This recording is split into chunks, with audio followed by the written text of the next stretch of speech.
This is Kim Jong-nam, eldest son of former North Korean leader Kim Jong-il and half-brother of current leader Kim Jong-un. He was set to become North Korea's leader after his father's death. You can see there's a couple mistresses there. He's a promiscuous man. But in May 2001, he did the big mistake of getting detained by the Japanese government for traveling on a forged Dominican Republic passport in an attempt to visit Tokyo Disneyland. This made him fall out of favor with his father, who appointed Kim Jong-un as the heir apparent afterwards. He had long been critical of North Korea's blatant human rights violations and arsenal of nuclear warheads. With him leading instead of Kim Jong-un, there's a great possibility North Korea is a free country today. But with all stories that involve North Korea, there's a bad ending. And on February 13, 2017, at Kuala Lumpur International Airport in Malaysia, two women walked behind him and ambushed him with cloths.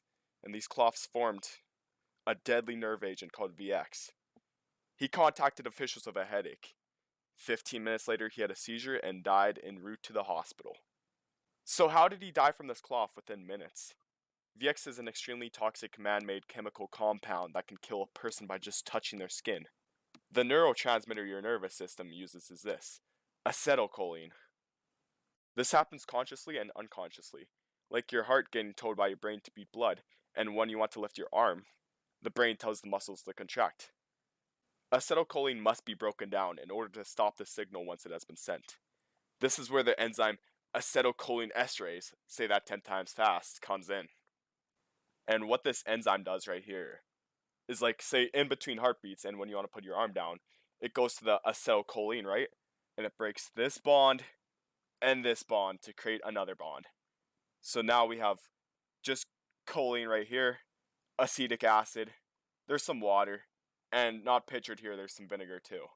And basically what all these do, they combine, like when the nerve goes back to it tells it to do again.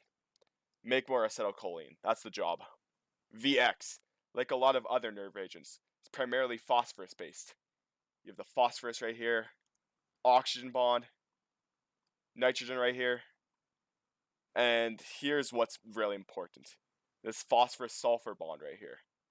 And this is like really important because when it meets the nervous system, this is what shuts the system down. This VX molecule works by mimicking this acetylcholine molecule. Like, reminder, this phosphorus to sulfur bond, very weak. So this would break apart. Normally, the acetylcholine esterase would come in and attacks the carbon right here and makes a bond right there, makes a bond right there. And water can come in to restart the process, make some more acetylcholine. Life is good. But when the phosphorus is there instead of the carbon, nothing can break it down. Water can't. Acetylcholine esterase can't. Only an immediate antidote can. Now that the acetylcholine is always in this gap between the nerves and the muscles, without anything to break it up, the receptors will always be told to contract. Your muscles, like ones that you breathe with, your heart function, they'll be out of control. They'll always be contracting because there's nothing to stop them. Your peripheral muscles will be affected by this too, causing convulsions and muscle spasms. This effectively paralyzes the victim, and the respiratory system shuts down. The final cause of death is asphyxiation, as the lungs are paralyzed. VX has been outlawed by the Chemical Weapons Convention of 1993, a worldwide treaty ratified by every country in the world except Egypt, North Korea, and South Sudan. In 1988, the United Nations found that Cuba had deployed VX against Angolan rebels in the Angolan Civil War. They detected traces of the compound in soil, water, and plant samples. In 1988, Iraqi dictator Saddam Hussein was accused of using VX against the Kurdish people. Hussein testified to the United Nations that Iraq had researched VX but never came through with producing it. After the US and its allies invaded Iraq, no VX agent production factories were discovered. However, there were traces of VX on warhead remnants.